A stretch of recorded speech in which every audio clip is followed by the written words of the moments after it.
नमस्कार दोस्तों। International cryosphere climate initiative की क्रायोस्फीयर रिपोर्ट 2025 आ चुके हैं। दोस्तों, क्रायोस्फीयर का मतलब है क्रायो यानी कि बहुत ही निम्न तापमान, और क्रायोस्फीयर का मतलब होता है कि वह क्षेत्र जो हमारे विश्व के अंदर बर्फ से ढका हुआ है, जहां का टेम्परेचर काफी लो है और वह हमारे पर्यावरण के लिए काफी महत्वपूर्ण है।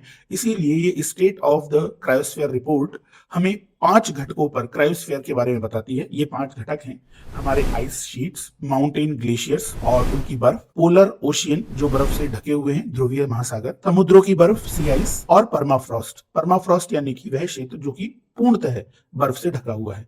तो इन 5 क्षेत्रों में ये क्रायोस्फीयर रिपोर्ट हमारे पर्यावरण में होने वाले परिवर्तनों को बता रही है और उनके प्रभावों को भी समझा रही है। जैसे कि दोस्तों, अगर आइस शीट की हम बात करें तो ग्रीनलैंड और अंटार्कटिका की जो बर्फ की शीट है वह 1/4 हो चुकी है 1990 के समय से, और इसी कारण से समुद्रों का स्तर बढ़ रहा है, इंफ्रास्ट्रक्चर में हानि हो रही है, कृषि क्षेत्र, लोगों के घर और खासकर तटीय क्षेत्रों में समस्याएं उत्पन्न हो रही है। तो दूसरा घटक पोलर ओशियन की अगर हम बात करें तो ग्रीन हाउस गैसों के लगातार बढ़ने के कारण ध्रुवीय क्षेत्रों में भी जो कार्बन अवशोषण होता था और जितनी हीट को एब्जॉर्ब किया जाता था वो अभी नहीं हो पा रहा है, जिसके कारण पूरे विश्व का ग्लोबल सर्कुलेशन प्रभावित हो रहा है। और इसी कारण से हमारी दो महत्वपूर्ण महासागर धाराएं एओसी यानी कि अंटार्कटिक ओवरटर्निंग सर्कुलेशन और एएमओसी अटलांटिक मेरीडियोनल ओवरटर्निंग सर्कुलेशन, ये दोनों ही महासागरीय धाराएं पहले से स्लो हो गई हैं क्योंकि फ्रेश वाटर धीरे धीरे अब मेल्ट हो रहा है। वहीं तीसरा घटक जो कि माउंटेन ग्लेशियर और उनकी बर्फ की बातें करता है, ग्लेशियरों की बर्फ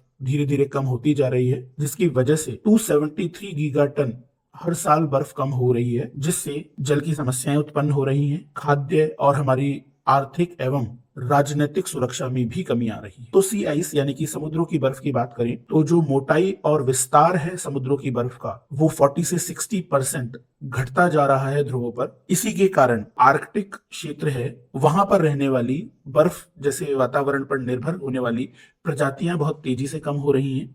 साथ ही साथ हमारी महासागरीय धाराएं और सी लेवल के रिस्क बढ़ते जा रहे हैं। लगभग पिछले दशक में 2,10,000 प्रति वर्ग किलोमीटर की परमाफ्रॉस्ट घट गई है, और इसका मुख्य कारण है ग्लोबल वार्मिंग, और जिसके कारण हमारे वैश्विक स्तर का जो कार्बन बजट है वह बढ़ता जा रहा है। बहुत ही एंशिएंट ऑर्गेनिक कार्बन जो है वह धीरे धीरे रिलीज हो रहा है, और उसी कारण पर्यावरण में कई प्रकार के बदलाव हमें देखने को मिले। तो इसी प्रकार के नॉलेजेबल वीडियो से जुड़े रहने के लिए please like and share the video and subscribe the channel. जय हिंद, जय भारत।